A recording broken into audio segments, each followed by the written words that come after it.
KKMD 745화 프랑스 군사 전문지 메타 디펜스 번역. 차기 전투기로 라팔과 KF-21 둘 다 선택하려는 페루? 보람에 러시아 수호의 대안으로 떠오르다.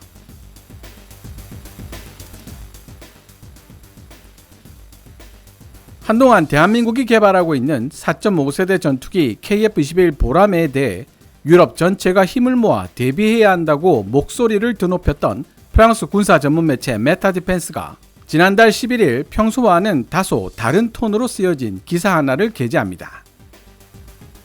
KF-21 보람에 라팔과 함께 페루 공군 현대화에 필요한 유력한 후보로 선정되다 라는 제목을 달고 있는 이 기사는 남미 국가 페루의 차세대 전투기 수주전에서 경쟁하고 있는 프랑스의 자존심 라팔과 대한민국의 자랑 KF-21 보람에 대한 이야기를 다루고 있습니다.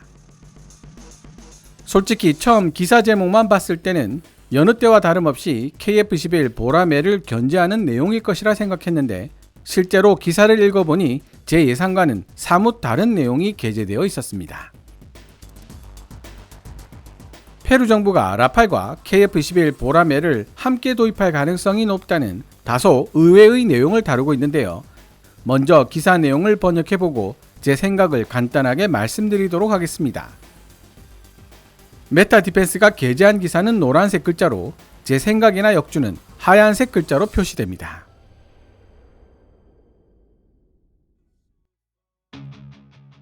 오늘날 다소 항공은 프랑스 공군을 위해 주문된 50대 이상을 포함해 약 300대의 라팔을 주문받았기 때문에 안정적인 회사 운영이 가능한 상황이다.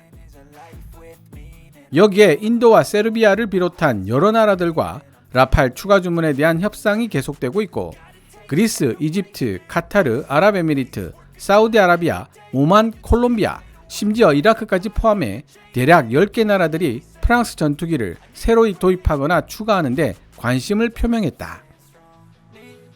현재 진행 중인 라팔 도입 협상에 페루 공군도 참여하여 해당 리스트를 더욱 풍부하게 만들어줄 것 같다.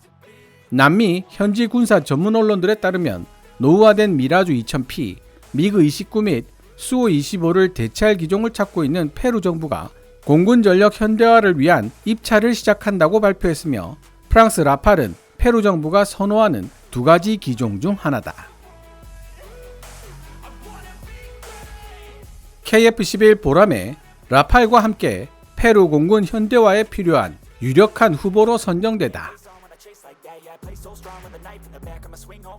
인구 3,500만 명에 GDP가 2,500억 달러에 불과한 페루는 엄밀히 말하면 부유한 나라는 아니다. 게다가 페루 인구의 29%가 국제 빈곤 기준 이하의 삶을 살고 있다. 그럼에도 불구하고 페루 정부는 단 한 번도 공군력을 소홀히 한 적이 없다. 약 1,300만 제곱킬로미터의 국토와 태평양에 접해 있는 2,500km의 해안선, 그리고 에콰도르, 콜롬비아, 브라질, 볼리비아, 칠레 같은 남미 국가들과 거의 7,000km에 달하는 국경을 접하고 있기 때문이다. 특히 1995년 세네파 전쟁을 포함하여 에콰도르와 접경 지역에서 여러 차례 무력 충돌을 경험한 기억을 가지고 있기 때문에 페루 정부는 공군력 증강에 더 많은 관심을 가지고 있다. 실제로 페루는 경제적으로 어려운 상황에 처해 있음에도 불구하고 8대의 미그 29, 소수의 수호 25, 그리고 무엇보다도 복자형 2대를 포함한 11대의 미라지 2000P로 효율성 높은 전술기 전력을 유지해왔다. 그러나 미라주 2000P는 1984년에 미그 29 및 수호 25는 1997년에 실전 배치되었다. 이 전투기들은 이제 세월의 무게를 견디지 못하는 모습을 보여주고 있으며 다른 전투 자산들보다 더 빨리 교체되어야 할 필요가 있다. 마찬가지로 구형 전투기를 교체해야 할 필요에 노출되어 있는 브라질과 콜롬비아 같은 이웃 국가들은 이미 발빠르게 전투기 현대화 사업을 진행하고 있다. 카를로스 엔리케 차베스 카테리아노 페루 공군 사령관은 몇 달 안에 페루 전술기 전력 현대화를 목적으로 하는 입찰을 개시할 것이라고 발표한 것도 이런 맥락으로 볼 수 있다.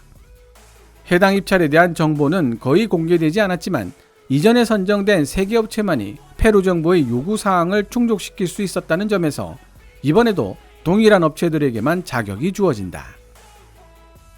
남미 군사 전문 매체들에 따르면 이번 입찰에서 미라지 2000P의 유력한 대체 후보로 프랑스의 다소 라팔이, 미그29를 대체할 수 있는 기종으로는 대한민국 KF-21 보라매가 손꼽히고 있다. 페루에서 라팔을 위한 성공적인 무대를 마련한 미라주 2000과 미라주 5. 프랑스 항공기 제조업체 다소는 KF-21 보라매가 나타나기 전까지 페루를 마치 홈그라운드처럼 여겼다. 1970년대 이미 페루는 복자식 6대를 포함한 총 34대의 미라지 5를 구매했고 1984년에 들어서서는 복자식 2대가 포함된 총 12대의 미라지 2000P를 도입했기 때문이다. 페루 공군은 다소 에비에이션에 대한 상업적 신뢰에 더해 프랑스 전투기의 견고함과 높은 신뢰성 또한 직접 체험할 수 있었다. 1984년에 인수한 12대의 미라지 2000P 중 2024년 4월 훈련비행 도중 손실 처리된 한 대를 제외한 11대의 미라지가 여전히 페루 공군에 의해 운용되고 있으며 이는 미라지 시리즈가 보유하고 있는 우수한 기대 수명 및 신뢰성 그리고 낮은 손실률에 대한 좋은 본보기라고 할 수 있다. 지금까지 미라지 2000을 운용해왔던 8개 공군들 중 5개 공군들 이집트, 카타르, 인도, 그리스, 아랍에미리트가 라팔로 전환했다는 사실을 기억할 필요가 있다. 반면 브라질은 스웨덴 사브의 그리펜 2로 전환했으며 대만은 더 이상 프랑스 전투기를 도입할 생각이 없다. 이렇게 높은 고객 충성도 효과는 비단 라팔에만 국한되지 않으며 동일한 제조업체에서 만든 다른 군사 장비로 교체할 수 있도록 도와주는 요인이 될 뿐만 아니라 군사 장비를 도입한 나라와의 정치적 거리를 좁히고 신뢰를 쌓는 요인으로 설명될 수 있다. 그러나 페루의 경우 라팔의 성능, 신뢰성, 튼튼함이 가장 결정적인 요소가 될 수 있다. 페루는 프랑스보다 2배나 더 큰 영공을 보호해야 하지만 전술기의 숫자는 훨씬 적다. 게다가 페루 공군은 거칠고 엉성하기 짝이 없는 활주로에서 전투기를 운용하는 것에 대해 망설임이 없는 나라이다. 따라서 남미 군사 전문지들이 프랑스 라팔을 페루 공군을 현대화시킬 수 있는, 아니 적어도 미라지 2000P를 대신할 수 있는 가장 유력한 후보로 간주하는 것은 전혀 놀라운 일이 아니다. 페루 공군의 전투력 회복을 위해 반드시 필요한 2종류의 전투기. 페루 정부의 재정 규모로 봤을 때 전술기 부대 구조를 2종류로 이원화시킨다면 각각 1개 혹은 2개 정도의 비행대대 12대에서 24대로 훈련하고 임무를 수행할 수밖에 없다는 한계에 부딪히게 될 것이 분명하다. 그럼에도 불구하고 군사 전문 매체들은 페루 정부가 지금처럼 2종류의 전투기로 구성된 전술기 부대를 유지할 가능성이 높다고 분석한다. 페루 공군의 경우 이러한 이원적 구성은 무엇보다도 국제적 상황과 위기가 어떤 식으로 변화해 나가든 공군 전술 비행대를 지속적으로 운용 가능하게 만들어 줄 뿐만 아니라 효율성까지도 보장해 줄 수 있는 공급원을 2곳으로 확보할 수 있게 해준다는 장점이 있다. 1995년 세네파 전쟁 당시 프랑스 무기와 예비 부품에 대한 금수 조치가 없었다는 점도 페루 정부가 다소 항공 및 프랑스에 대한 신뢰를 가지는데 중요한 역할을 했을 것이라 추측할 수 있다. 페루 공군의 현대화에 관해 페루 공군이 이원적 구성을 선호하고 있으며 2종류 전투기들 중 하나가 바로 라팔이 될 것이라는 남미 군사 전문 매체들의 가설은 이런 역사적 배경에 근거를 두고 있다.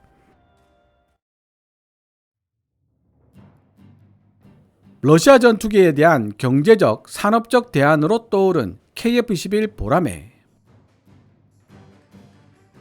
러시아의 수호이-30과 수호이-35, 유럽의 유로파이터 타이푼, 스웨덴의 그리펜, 그리고 미국의 F-16 등은 페루가 선택할 수 있는 2번째 전투기 후보로 부족함이 없는 우수한 전투기들이다. 그럼에도 불구하고 페루가 선택할 2번째 전투기는 대한민국의 KF-21 보라매가 될 것이라는 사실에 이의를 제기하는 전문가는 아무도 없다. 미국의 러시아, 이란, 북한에 대한 통합제재법 CAA, TSA에 의한 제재를 받을 위험을 무릅쓰고 페루 정부가 다시 러시아 전투기로 눈을 돌리는 것은 거의 불가능에 가깝다. 마찬가지로 페루 정부는 미국산 F-16V에도 특별한 관심을 가지고 있지 않은 것처럼 보인다. 미국과 페루 양국은 주기적으로 긴장 관계를 겪어왔으며 특히 미국은 해외로 판매한 자국 전투기의 통제권을 계속 유지하는 것으로 유명하다. 스페인과 가까운 관계를 유지하고 있는 페루임에도 불구하고 유럽의 유로파이터는 페루 공군이 요구하고 있는 사항을 충족하지 못하고 있는 것으로 보인다. 결국 후보로 남는 것은 스웨덴 사브의 그리펜 E와 대한민국이 만든 신형 전투기 KF-21 보라매뿐이다. 사실 페루 차기 전투기 수주전에서 가장 가능성 높은 후보는 KF-21 보라매인 것 같다. 물론 그리펜 E가 그만한 가치가 없다는 뜻은 아니다. 그리펜 E는 뛰어난 성능과 적절한 가격을 갖춘 우수한 전투기이다. 그리펜 EF의 가격은 어느 정도일까요? 맥스 디펜스 필리핀의 기사를 번역하면서 알게 된 내용이지만 그리펜 EF의 가격은 최신 F-16 블락 70-72와 별다른 차이가 없다고 합니다.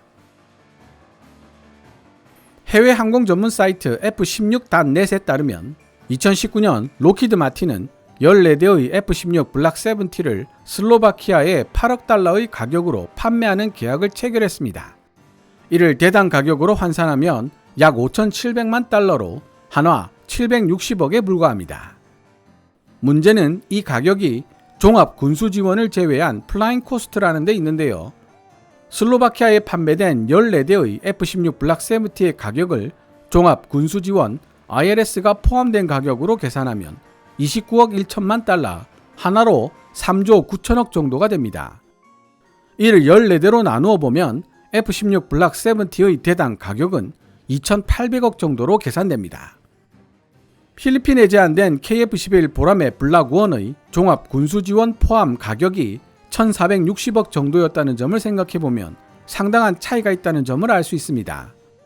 다만 한 가지 짚고 넘어가야 할 부분은 KF-21 보라매 블락 1의 경우 아직 공대지 공대함 무장을 사용할 수 없고 공대공 무장도 미티어, 아이리스-T 같은 수입품을 사용하고 있기 때문에 향후 어떤 무장을 얼마나 탑재할 것인가에 따라 종합 군수 지원 비용이 얼마든지 달라질 수 있다는 사실입니다.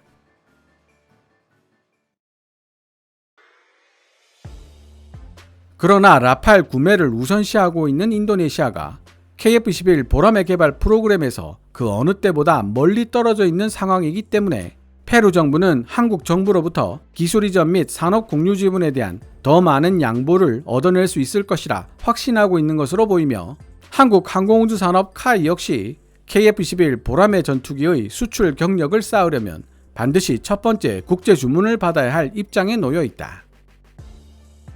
다른 전투기가 아닌 KF-21 보라매를 선택함으로써 중장기적으로 더 큰 전략적 자율성을 확보하는 동시에 자체 항공산업을 발전시키고 투자 예산 부담을 줄일 수 있을 것으로 페루 당국은 믿고 있다. 결론. 지금까지 살펴본 것처럼 페루 공군 전술기 부대의 현대화 문제에 대해서는 여전히 밝혀지지 않은 부분들이 많이 존재한다. 그러나 남미 군사 전문가들이 제시하고 있는 가설, 즉 페루 공군이 두 종류의 전투기를 도입하여 전술기 부대를 이원적으로 구성하려 한다는 주장과 페루 공군이 주관하고 있는 차기 전투기 수주전에서 프랑스의 라팔 및 대한민국의 KF-21 보라매가 함께 이원적 구성의 가장 유력한 후보로 부각되고 있다는 주장은 합리적이고 타당성이 있다. 만약 라팔이 페루에서 새로운 주문을 받는다면 이는 국제 무대에서 미국 F-35에 대한 대항마라는 라팔의 지위를 공고히 하고 전투기 제조업체 다스토 항공에 대한 고객 충성도가 매우 높다는 사실을 확인시켜주는 계기가 될 것이다.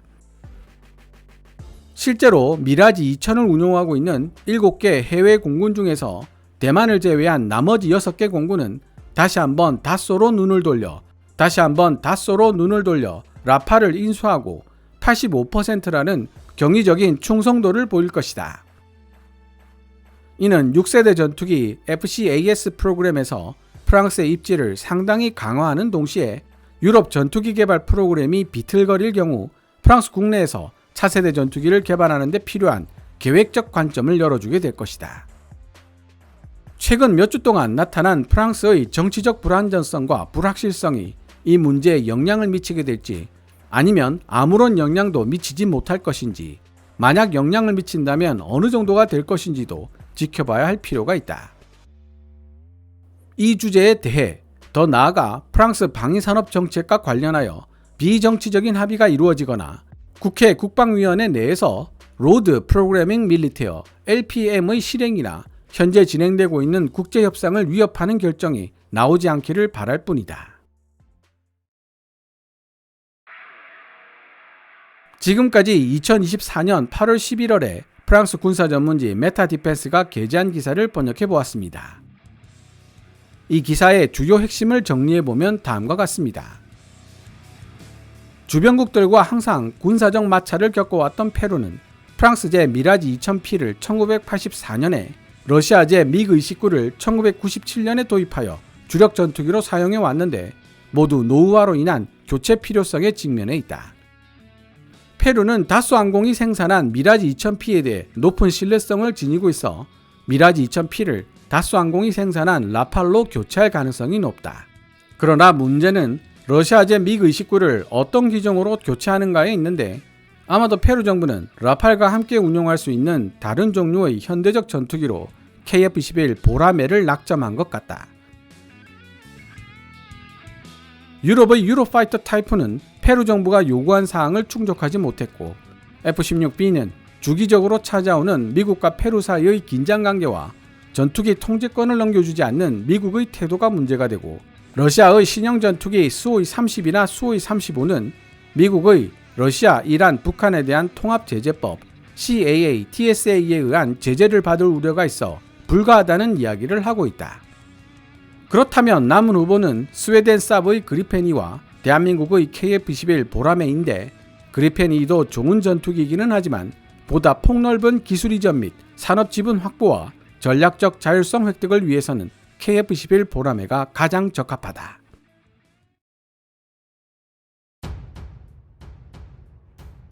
향후 국제 전투기 시장에서 KF-21 보라매가 어떤 시장을 어떻게 노려야 하는지에 대한 좋은 통찰력을 던져주는 기사라고 할 수 있습니다. 교체 시기가 얼마 남지 않은 과거 러시아 무기의 영향권 아래에 있었던 나라이지만 현재 러시아와 적대적 관계를 맺고 있다거나 미국의 CAA, TSA에 의한 제재를 받는 것을 두려워하는 나라들이 KF-21 보라매의 유력한 구매자가 될 수 있다는 사실을 잘 보여주고 있다는 뜻입니다.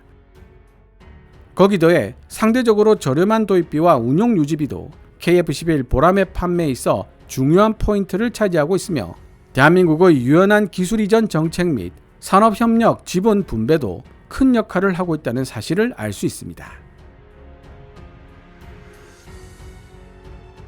오늘 KKMD에서 준비한 내용은 여기까지입니다.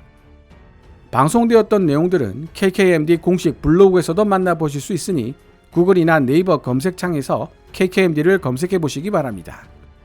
KKMD는 여러분들께서 챙겨봐 주시는 광고 수익으로 운영되고 있습니다만 영상 제작을 직접 지원하고 싶다면 농협 94812-16701호로 후원해 주셔도 됩니다. 지금까지 시청해 주셔서 감사합니다. 케빈즈 밀리터리 채널 KKMD